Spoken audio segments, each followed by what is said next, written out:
बिस्मिल्लाहिर्रहमानिर्रहीम। अस्सलाम वालेकुम नाज़रीन, प्रोग्राम मुकाबिल में मेरे और आमिर मतीन साहब की तरफ से खुश आमदेद कहेंगे हम अपने तमाम देखने वालों को। नाज़रीन, पाकिस्तान और इंडिया के दरमियान जंग बंदी हुई तो पाकिस्तान के अंदर यौम तशक्कुर मनाया गया, मगर दूसरी तरफ अगर देखें तो नरेंद्र मोदी की धमकियां अब भी जारी हैं। भारी भरकम नुकसान तो उठा लिया भारत ने, मगर उसके बावजूद क्या इंडिया अब इस काबिल रह गया है कि कोई एडवेंचर कर सके? आगे क्या इम्कानात है, इसके ऊपर हम बात करने जा रहे हैं। इसके अलावा जो खित्ते में एक बहुत बड़ी डेवलपमेंट हमारे सामने आई है वो ये है कि अमेरिकी सदर डोनाल्ड ट्रंप मशरिक़ वस्ता के दौरे पर निकल पड़े और पड़ाव इस वक्त उनका सऊदी अरब के अंदर है। खित्ते के दीगर ममालिक और उनके दरमियान जो इस वक्त टेंशंस चल रही हैं, उन टेंशंस को ख़त्म करने के लिए अपना किरदार अदा करने की एक तैयारी और एक मौक़िफ़ के अंदर मुस्बत जो एक तब्दीली है वो सदर डोनाल्ड ट्रंप की नज़र आई है और इसके लिए वो बाहम तैयार नज़र आ रहे हैं। मुस्तक़बिल के अंदर कौन से ऐसे बड़े तनाज़ात हैं जिनके ख़त्म होने के कवी इम्कानात पैदा हो गए हैं, और इसके अलावा जो हमारे मुल्क की अंदरूनी सियासत है उसके ऊपर भी आज हम बात करने जा रहे हैं। मुकम्मल तौर पे एजेंडा आमिर साहब हमारा ऐसा है कि जिसका ताल्लुक बिलवास्ता या बिलावास्ता पाकिस्तान और उसकी पॉलिटिक्स से है। मुझे आप ये बताइएगा, सबसे पहले एक सीज़ फायर हुआ, यौम तशक्कुर पाकिस्तान में मना लिया और हमारे यहाँ एक खुशी की लहर है, मगर इंडिया की मीडिया में प्रोपेगेंडा है, पुरतशद्दुद बयानात हैं और धमकियाँ सरकारी सतह पर अभी भी जारी हैं। क्या कोई एडवेंचर करने का इरादा है? इंडिया चाह क्या रहा है, क्या करना चाह रहा है? भाई हमारे यहाँ तो अपनी फतह की खुशी मनाई जा रही है और बिल्कुल वेल डिज़र्व खुशी है, मनाई भी जाने चाहिए।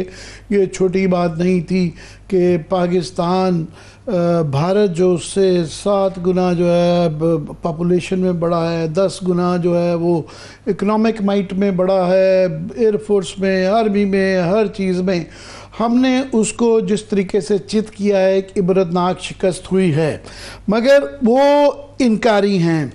और इंडिया में जूं जूं ये एहसास हो रहा है कि उनको मात हुई है और उनके 5 जहाज़ गिर गए हैं, जितना मर्ज़ी वो इसके मतलब डिनाइल में रहें, पर दुनिया भर में उसके सबूत आ रहे हैं। डिजिटल एड्रेस हमने दिया है और आहिस्ता आहिस्ता उनके मीडिया में भी ये ख़बरें आनी शुरू हो गई हैं। और उसके साथ ही एक बैकलैश है मोदी के ख़िलाफ़, अपनी हुकूमत के ख़िलाफ़, तो उनके लिए इसको कबूल करना बिल्कुल भी सियासी तौर पे उनको सूट नहीं करता। तो आज भी वो जो है, ये जो इस वक्त आप देख रहे हैं विजुअल्स जो है, वो आदमपुर की बेस पे गए और उनका जो बयान था कि पाकिस्तान के मिसाइल, ड्रोन, यूएईज़, एयरक्राफ्ट हमारे डिफेंस सिस्टम के सामने ढेर हो गए और पाकिस्तान के हमले में हमारी किसी एयर बेस और एयर डिफेंस पर आँच नहीं आने दी। और ये जो आप विजुअल देख रहे हैं इस वक्त, इसके पीछे जो है ये उनका जो S-400 जो एंटी डिफेंस एयर डिफेंस का उनका जो मेन सिस्टम है, ये जो रशियन दुनिया का माना तानात है। हमारे जो CM-400 का जो मिसाइल था, वो जहाज़ भी अगर दिखा दें, क्योंकि एयरफोर्स ने जब वो जहाज़ भेजे थे JF थंडर 17, उसके ऊपर ये एंटी रेडिएशन मिसाइल, ये जो है ARM, ये ख़ास तौर पे बनाए ही इसके लिए गए थे। इसके साथ डिकॉयज़ जाते हैं और वो उस डिकॉयज़ वो रडार को जो ही एक्टिवेट करता है तो रडार को ये जाके जो है डिस्ट्रॉय करते हैं। तो पाकिस्तान एयरफोर्स ने ये जो है ये दावा किया कि हमने इस मिसाइल सिस्टम को इनके गिरा लिया है। तो याद रहे कि ये इंडिया के पास 3 स्क्वाड्रन हैं, 5 मांगे थे, 2 रूस नहीं दे सका था यूक्रेन की जंग की वजह से। एक स्क्वाड्रन जो है वो उन्होंने गुजरात में, गुजरात अपना गुजरात जो है और राजस्थान के लिए, एक पंजाब और कश्मीर के लिए लगाया हुआ था। हमने ये दावा नहीं किया था कि एक स्क्वाड्रन में 2 बैटरियां, एक बैटरी में 6 लॉन्चर होते हैं, एक लॉन्चर में 6 मिसाइल होते हैं। हमने ये नहीं कहा था कि हम लॉन्चर जो है ना वो ज़रा जो ट्रक के ऊपर माउंटेड होते हैं, ये मिसाइल वो छुपाए होते हैं। हमने ये दावा किया था कि हमने रेडार तबाह किया है उनका। हाँ। लॉन्चर तबाह करने का दावा नहीं किया जाता। ये इससे थोड़ा सा ये जो ख़ास तौर पे मोदी साहब ने आदमपुर में जाके लॉन्चर को बैकग्राउंड में दिखा के ये तासुर देने की कोशिश की है कि ये इंटैक्ट है। हाँ। इससे ये तक़वियत मिलती है कि दाल में काला है, उनको ज़रूरत नहीं थी। अगर ये उनका रेडार बचा होता तो आप उसको छुपा के रखते हैं, एक डिसेप्शन क्रिएट करते हैं, बल्कि दुश्मन को ये तासुर देते हैं कि जी हाँ वो हमारा तो तबाह हो गया है, जबकि वो तबाह नहीं हुआ होता अगर। मगर ये ख़ास तौर पे ये पीछे लॉन्चर उसका S-400 का दिखाने का मसला है कि ये एक डिसेप्शन की जा रही है। लॉन्चर जो है, लॉन्चर 6 लॉन्चर्स होते हैं, ट्रक 6 ट्रक होते हैं। हमने रेडार तबाह किया है जो कि सेंट्रल चीज़ होती है। हमारा जो मिसाइल था ARM, ये जो नाम उसका CM-400A की अगर वो भी प्रोड्यूसर दिखा सके, वो एयरफोर्स ने ख़ास तौर पर फुटेज रिलीज़ की थी कि ये वो जहाज़ है और इसके नीचे ये माउंटेड ख़ास तौर पे इसी के लिए बनाया गया था कि हमने चीन के साथ जो मशकें की थी, शाहीन मशकें, उसके अंदर ख़ास तौर पे प्रैक्टिस की थी, क्योंकि चीन के पास भी ये मौजूद है। और एक 400S भारत ने चीन के मुकाबले में लद्दाख में लगाया हुआ और एक चीन ने लगाया हुआ है, तो हमने इसके ऊपर पहले ही प्रैक्टिस कर ली हुई थी। ये वो मशकें हैं जो चीन में हमने, पाकिस्तान ने चीन के साथ बैठ के इसी मिसाइल के लिए एयर डिफेंस सिस्टम की थी। तो ये एक तो ये है। दूसरा ये है कि 2 तरीके हैं भारत के इस ये जो वाक़या हुआ, जो शिकस्त हुई है। एक तो इसके बाद ये इम्कान हो सकता था कि भारत इसको, बहरहाल वो उनके चीन से लड़ना, और अब पाकिस्तान और चीन क्योंकि एक इकाई बना दिए गए हैं, तो वो उनको, उनके अक्लमंद लोग कह रहे हैं उनको ये जो है ना सूट नहीं करता। तो शायद इसी, और ये तभी चीन के साथ सुलह हो सकती है, पाकिस्तान के साथ सुलह हो सकती है अगर कश्मीर का जो 370 का रिवर्सल करें। हाँ। मगर क्योंकि मोदी साहब की सारी सियासत का महवर वो पाकिस्तान के साथ लड़ाई में है, मुसलमानों, एंटी मुस्लिम एजेंडा के ऊपर चलते हैं, तो वो उनसे ये उम्मीद रखना उनके होते हुए नहीं है। मगर ये मेरा ख्याल जो बैकलैश हुआ है, इसका आइंदा आने वाले इलेक्शनों में शायद ये मोदी साहब के ज़वाल की इब्तिदा हो, तो ये इम्कान हो। जब तक ऐसा नहीं होता, ख़तरा टला नहीं है, ख़तरा बिल्कुल मौजूद है। और ये किसी सूरत में भी इसलिए पाकिस्तान को इस पर सोच विचार करनी होगी कि इस वक्त हो सकता है वो रिकूप कर रहे हों, और इस वक्त मौके का, वक्त का फ़ायदा उठाते हुए जो उनको थप्पड़ बना है, उनसे उम्मीद की जा सकती है दोबारा इस तरह का एडवेंचर कर सकते हैं। सो हमें इसके लिए तैयार रहना पड़ता है। गो के जो स्ट्रेटजिस्ट हैं हमारे, वो कह रहे हैं कि ये जो मिसाइल का सिस्टम और ये जो जहाज़ों की जो कमियाँ और ये जो हमारा निज़ाम जो है, हमने जो मल्टी डोमेन के अंदर सिस्टम जो बनाया है, इसको बनाते बनाते ये कोई दिनों की बात नहीं होती, ये सालों की बात। इक्विपमेंट ख़रीदना नहीं होता, ट्रेनिंग भी होती है, फिर उसके ऊपर महारत हासिल करना, ये सालों की बात है। तो हमने भी साल लगाए हैं, मगर इंशाल्लाह हम भी अपने गैप्स देके, हम भी घर पे नहीं बैठे हों, करेंगे। मगर नज़र रखने की ज़रूरत है। और इसका मैं प्रवीण सोनी, क्योंकि अब एक लेजेंड बन चुके हुए हैं कि उन्होंने बिल्कुल इस तरह प्रिडिक्ट भी किया था, और इंडिया में वाहिद आदमी थे जो ये कह रहे थे कि इंडिया बड़ी बेवकूफ़ी करेगा अगर ये एडवेंचर। उनकी अब जो लेटेस्ट आई है, उन्होंने कहा कि क्योंकि अब न्यू नॉर्मल, अब एक जो ख़तरे की बात ये हो गई है कि पहले पाकिस्तान और भारत की जब कोई टेंशन होती थी तो LOC के ऊपर जो है वो गोलाबारी, स्मॉल आर्म्स की गोलाबारी होती थी। अब जो है, क्योंकि ये 2 चीज़ें जो मिसाइल और ड्रोन्स इंट्रोड्यूस हो गए हैं, तो जो आपस में टेंशन हुआ करेगी उसके अंदर मिसाइल और ड्रोन्स आ गए हैं। ड्रोन्स के अंदर भी एक तो है ना, आप रकी के लिए, रिकॉनेसेंस के लिए या जासूसी के लिए वो आते हैं। एक हैं कि ये जो शरारती कामाकाजी ड्रोन्स हैं जो कि लॉटर करते रहते हैं, वो जो इसलिए भी सीज फायर के बाद भी 8-8, 10-10, 20-20 घंटे भी वो ओवर करते हैं जब तक उनकी बैटरी। सो ये एक नई चीज़ इंट्रोड्यूस हो गई है दोनों में, जो कि एक थ्रेशोल्ड बढ़ गया है। सो ये इसलिए ख़तरनाक बात है।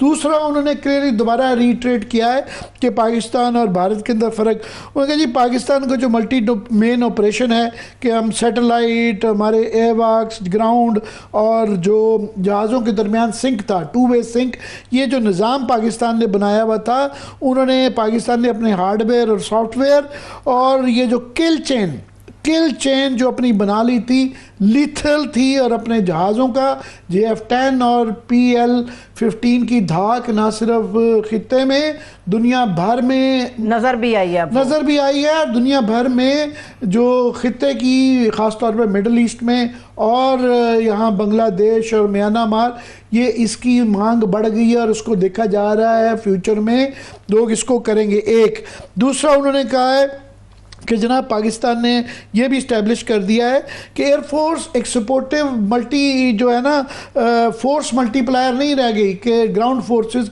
ये दुनिया में अनोखी एक जंग हुई है जिसके अंदर ग्राउंड फोर्सेस हैं ही नहीं है, हवा के अंदर मोबिलाइजेशन ही नहीं हुई। हाँ। और हवा एयर फाइट ही हुई, जिसका मतलब ये है कि अब जो वॉर हुआ करेगी या हो रही है उसके अंदर लीड एयरफोर्स करेगी। और सो ये भी एक नया फिनोमिनन जो है अब इस्टेब्लिश हो गया है।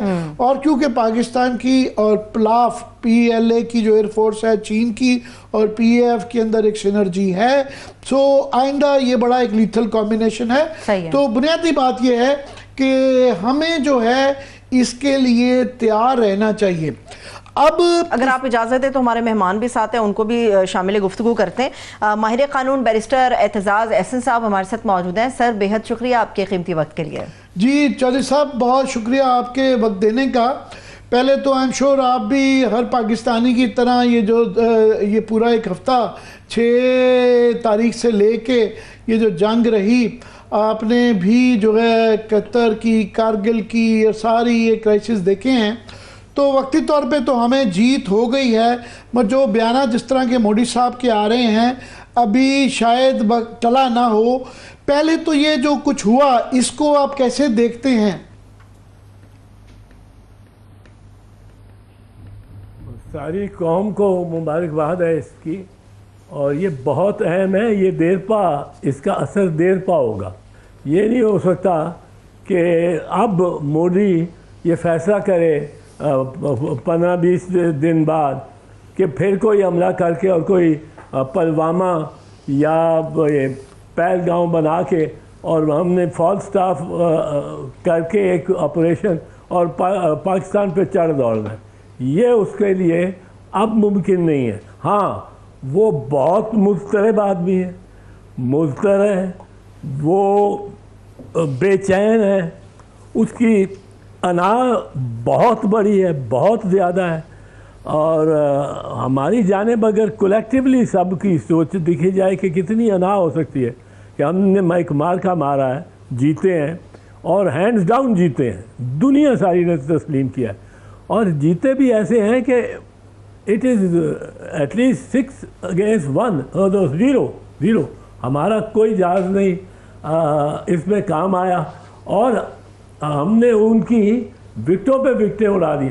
ये मैं इस बाबत मैं एक और अर्ज़ कर दूं, बड़ी ज़रूरी बात जो मैं समझता हूँ कि हम नहीं कर रहे, और वो ये है कि हमें ये तस्लीम करना चाहिए, अफवाज पाकिस्तान, बर्री अफवाज पाकिस्तान को भी तस्लीम करना चाहिए कि जिस तरह 1965 की जंग में असल इनिशिएटिव एयरफोर्स ने लिया था और वो एयरफोर्स जीती थी जंग, उसी तरह ये जंग भी एयरफोर्स ने जीती है। एयरफोर्स को मुझे ज़रा ये अच्छा नहीं लगता कि उसका कोई जिक्र ही नहीं करता। उन पायलट्स ने क्या जवान है, और उन्होंने जिस तरह आप देखें लेटेस्ट टेक्नोलॉजी 5G आई भी, ये राफेल, लेकिन उन्होंने परवाह नहीं की। उन्होंने टेक ऑफ किया जब 70 जहाज़ से इन दैट एरिया क्लस्टर था 70 जहाज़ों का, उस ये इंडिया का, उसमें क्लस्टर में आप टेक ऑफ करके और जाते हैं अपनी सरहद को प्रोटेक्ट करने के लिए।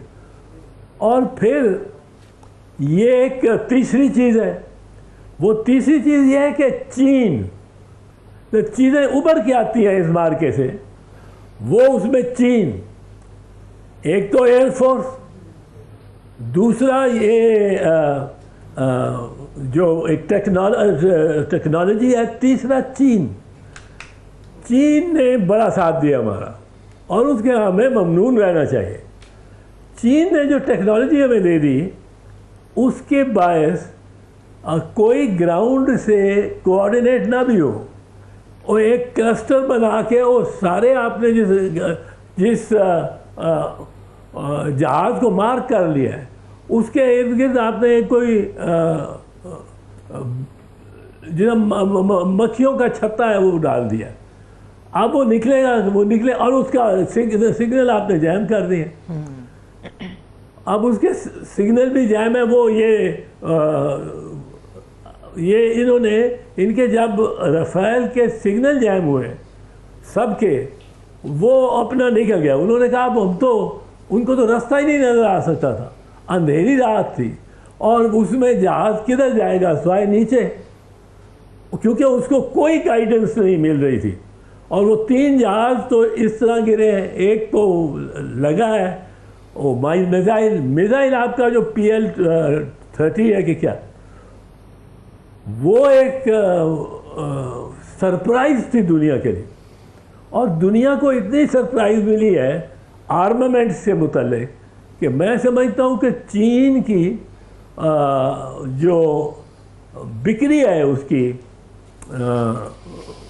जो हमने चौधरी साहब उनका जो सारा आर्मामेंट हार्डवेयर और सॉफ्टवेयर का शोकेस किया है, ऑफ कोर्स जो है, एक हमने टेक्नोलॉजिकली, एक अपनी डॉक्ट्रिनल, हमें बहुत बड़ी ये फतह नसीब हुई है, और उसमें बिल्कुल आपने कहा एयरफोर्स ने लीड किया है इंडिया। मगर बहरहाल हमारे मुकाबले में इकनॉमिकली बहुत बड़ा है, उनके यहाँ कुशन बड़ा है, 600-700 अरब रुपए डॉलर के उनके रिजर्व्स हैं।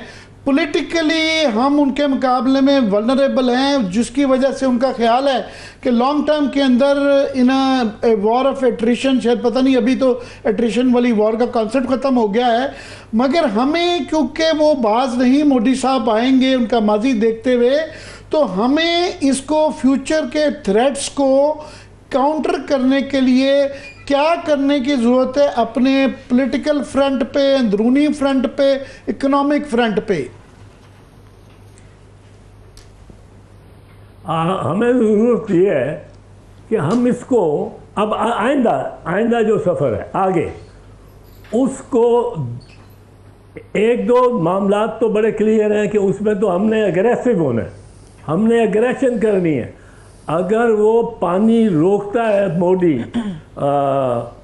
और कोई ऐसा स्ट्रक्चर क्रिएट करता है या किसी तरफ पानी निकालने का, दरियाए सिंध के दरियाओं से हमारे अपर राइपेरियन के तौर पे हमारे वो पानी आने से पहले, उसको हमें नाकाबिले बर्दाश्त कर समझना चाहिए। और इस वक्त सारी दुनिया ये मान रही है कि हमारा पायलट वो बहुत ज़हीन है।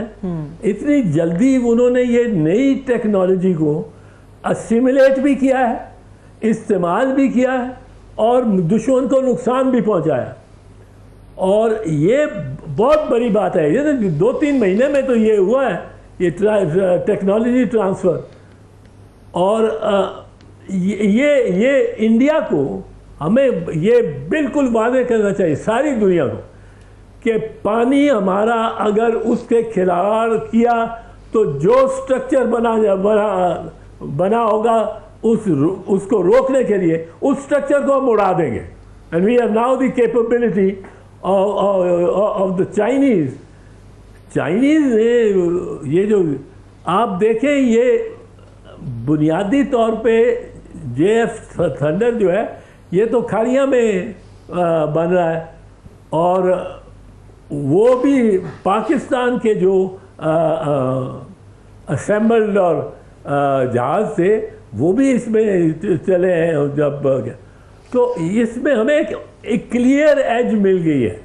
हर कोई इंडिया में कह रहा है कि you are 10 years behind Pakistan. अगर आप अभी शुरू भी करें, अब हमें ये टाइम मिलेगा इसमें, जिसमें मोदी कुछ नहीं कर सकेगा। मोदी की इस्टेब्लिशमेंट उसको नहीं करने देगी, मोदी की फौज नहीं उसको करने देगी। मोदी तो एक वो परिंदा जिसके पर टूट गए हो और लड़ाका परिंदा हो, वो लड़ने की उसकी चोंच भी टूटी हुई हो, मोदी की मतलब है मोदी सूरत हाल ऐसी है। को तो कहना चाहिए फराज के साथ कि इतना बेसरफा ना जाए मेरे घर का जलना, चश्मे गिरियाँ न सही, चश्मे तमाशाई दे। उसको तो अगर मोदी को बचना है तो चश्मे तमाशाई मिल जाए। बिल्कुल चौधरी साहब, इसमें कोई शक नहीं है कि हमारी एयरफोर्स ने हमारी फ़ौज ने हमें बड़ा सुरखरू किया है, मगर कॉम्प्लेसेंट भी नहीं होना चाहिए, दुश्मन को इजी भी नहीं लेना चाहिए। उनके पास जिस तरह मैंने कहा काफ़ी रिसोर्सेज हैं और बदनीयती है मोदी के ख़ास तौर पे, उसकी जो सियासत है उसके अंदर बदनीयती है। तो उसके लिए ये जंगें जो हैं बहरहाल कौमों के साथ लड़ी जाती हैं, तो हमें अपना इन हाउस इन ऑर्डर करने के लिए अपनी पॉलिटिकल स्टेबिलिटी और इकोनॉमिक स्टेबिलिटी के लिए क्या इकदाम करने चाहिए?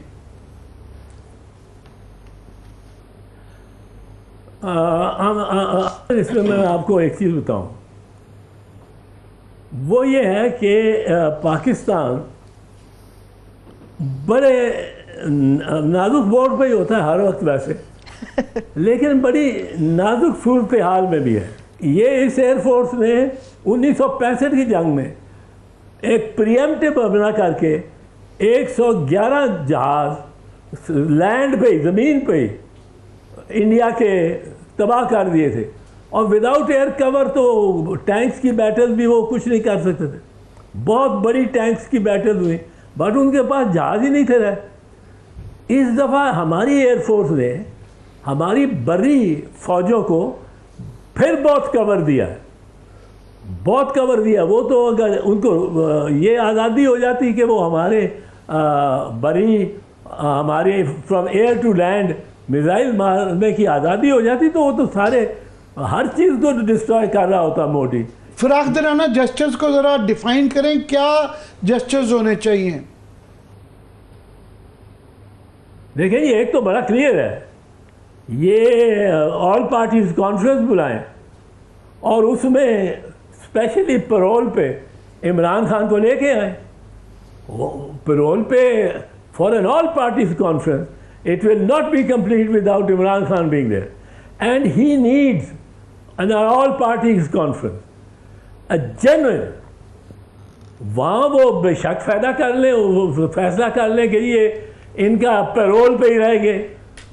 मतलब हम जेलों से आज़ाद होते थे। मैं निकला था जेल में, मियाँ वाली जेल में था। My brother in law justice Zafrullah died in a car accident. वो मुझे ज़ियाउल्लाह के मार्शल लॉ लगे हुए, उन्होंने, मैं छोटा सा आदमी था, मुझे बाहर निकाला और पैरोल पे निकाला, और पैरोल पे मुझे उन्होंने कहा बस आप घर पे अपनी फैमिली के साथ ही रहें। अब ये हम तो इतने बड़े बड़े बंदे को जेल से निकाल के और इस तरह की कॉन्फ्रेंस में लाए हैं। मैं नाम नहीं लेता क्योंकि वो नेगेटिव मिसाल समझी जाती है, लेकिन ये इनिशिएटिव इनको लेने का, इनको फिर नहीं मौका मिलेगा इस किस्म का इनिशिएटिव लेने का। ये चौधरी साहब, वो इमरान खान के बेटों ने, कासिम ने और सलमान ने एक इंटरव्यू में भी अपनी मुलाकातों के हवाले से जिक्र किया है कि हमारा ये हक बनता है कि हमारे बाप से हमारी बात करवाई जाए। मगर आज जो है मुलाकात जो है अलीमा बीबी की और उनके ख़ानदान के अफराद की करवाई गई है, जेस्चर आ चुका है थोड़ा सा। आप कह रहे हैं एपीसी में बुला के पैरोल पे मजीद। हाँ, बिल्कुल बिल्कुल, ये कह रहे हैं बड़ी आसान तरीका है। और ये मैं आपको अर्ज कर दूं कि इस पे कोई एतराज़ भी नहीं कर सकेगा। जो मुकदमे हैं इसके खिलाफ इमरान खान के साथ, ये मैं आपको बताता हूँ, मैंने देखे ऐसे मुकदमे, ये सब झूठे हैं, एक किसी एक का पाँव भी नहीं है। अब उसका वैल्यू एक 190 मिलियन पाउंड रख दें और हो सारा झूठ पे इल्ज़ाम मबनी। ये कोई फेयर गेम नहीं है। और इसको ये हमारे सदर साहब आसिफ अली जरदारी साहब पे मुस्लिम लीग नून की हुकूमत थी, मुस्लिम लीग नून ने उन पे मुकदमा एक क्या बनाया था कि जी एक अनहोना ऐसा अगर आप FIA को दे दें कि भाई इसके खिलाफ मुकदमा बनाना है, उसके खिलाफ मुकदमा ये बनाया था कि उसको उसकी एक बरतानी ताजर था पाकिस्तानी निजात बुखारी, मुर्तज़ा बुखारी, उसने उसके टांग पे उन्होंने बम बांधा पतलून के अंदर से, और बम बांधा और 7 दिन उसको लिए फिरे। 7वें दिन उसने 1 करोड़ रुपए का चेक दे दिया, और उसको फिर ये जो आसिफ जरदारी के मुबैना बंदे थे उन्होंने उसको ले जाके एयरपोर्ट पे और KLM की फ्लाइट पे बिठा के जर्मनी भेज दिया, और बम बना हुआ था भी, बम बड़ा सा बम था वो। मैंने उसका जिरा की तो मैंने उसको पूछा कि ये बम इतना बड़ा था, तू जो बम बम बम बम करता है, कहता है कि बहुत बड़ा था। मैंने कहा ये एक किताब कौन सी, PLD 1967 कराची, ये वॉल्यूम लेके मैंने कहा इतना बड़ा, उसने कहा जी इतना बड़ा था। मैंने कहा आप ज़रा जज साहब के रिटायरिंग रूम में जाके इस बम को पतलून के नीचे रख के फिर पतलून पहन के बाहर आ जाओ। वो मुझे शुरू होगा गालियां देना कि तुम जादूगर हो, तुम क्या बातें करते। तो ये ऐसे ऐसे केस बनाते हैं। तो सब ये सारी रीअलाइनमेंट हो रही है कि चीन का ये पाकिस्तान और ये एक नई टेक्नोलॉजिकल वॉरफेयर, फिर जो है मिडल ईस्ट की ये नई चीज़ें, यूरोप की जो है नेटो की हैयत बदल रही है, WTO की, ये बड़ी एक दुनिया जो है हमारे सामने सामने इतनी तब्दील हो रही है। तो हमारे लिए क्या ऑप्शंस हैं, नंबर 1 2 3 को क्या करना चाहिए हमें? नंबर 1, हमें अब किसी वजह से भी चीन की मुखालफत नहीं करनी चाहिए कहीं भी। चीन के हमें साथ रहना होगा, और चीन की टेक्नोलॉजिकल जो एडवांस है, हमने बहुत बड़ा गैप पुर करना है, और हमारे पास इतनी एजुकेटेड आबादी नहीं है कि वो इस गैप को, टेक्नोलॉजिकल गैप, कहाँ कोरिया खड़ा है और कहाँ पाकिस्तान है, इसको हमको कर सके, कवर कर सके। साउथ कोरिया में होगा। अब वो ये मौका जो मिला है, इसके चीन को हमें शुक्रगुजार होना चाहिए, और चीन के साथ चीन के हाथ मजबूत करने चाहिए। दूसरी तरफ अगर ट्रंप ये सब कुछ कर देता है, तो फिर ट्रंप को भी हमें रिकग्नाइज करना चाहिए कि अगर वो ये फ़लस्तीन का मसला, आप जिस तरह कह रहे हैं, इजराइल आइसोलेट हो गया और वो उसने ये अरबों को भी किसी लाइन में लगा लिया और फ़लस्तीन को रिकग्नाइज कर लिया, और उसको मुझे लगता नहीं है होने वाला, लगता नहीं है। पर लास्टली मैं आपसे पूछना चाहूँगा कि ये 6 तारीख से ये टेंशन बहुत ज़्यादा जंग की इब्तदाई हो गई, ये जंग ही थी और बड़ा ख़तरा था, और इस दौरान में नवाज शरीफ साहब हमें नज़र नहीं आए। आज अज़मा बुखारी का उनका बयान आया कि ये जो सारा प्लान था, ये जो डिज़ाइन था, ये नवाज शरीफ साहब ने ही बनाया था। तो क्या कहेंगे? सुप्रीम कोर्ट में एक बड़ा अजीब वाक़या हो गया, ये तरमीम 26वीं तरमीम।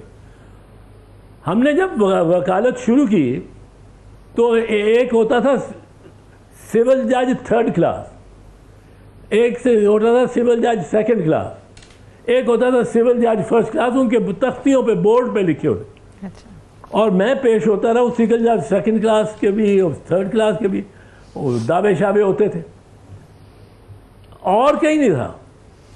मैजिस्ट्रेट 1st क्लास और 2nd क्लास भी होता था। अब सुप्रीम कोर्ट में 2 किस्म के जज हो गए।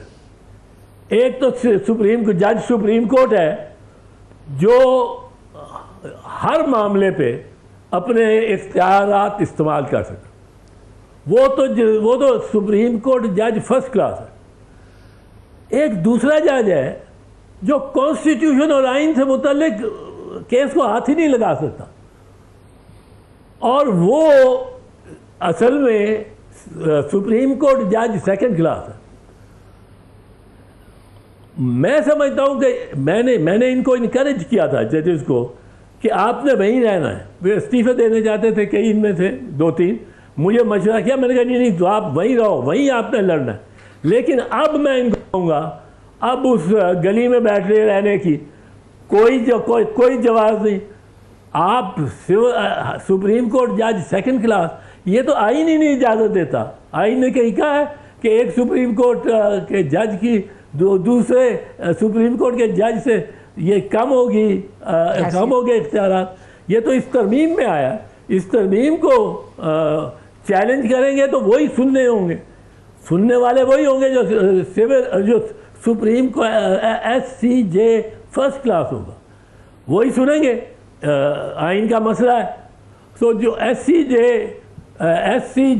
2nd क्लास है, वो तो गाजर मूलियों के केसेस करेगा, वो तो करेगा। चौधरी साहब, सेकेंड वर्ल्ड वॉर में जो एलाइज को विक्ट्री हुई, उसमें चर्चिल ने कहा कि जब तक हमारी अदालतें आज़ाद हैं तो हम ये लड़ें, और उन्होंने जंग लड़ भी ली।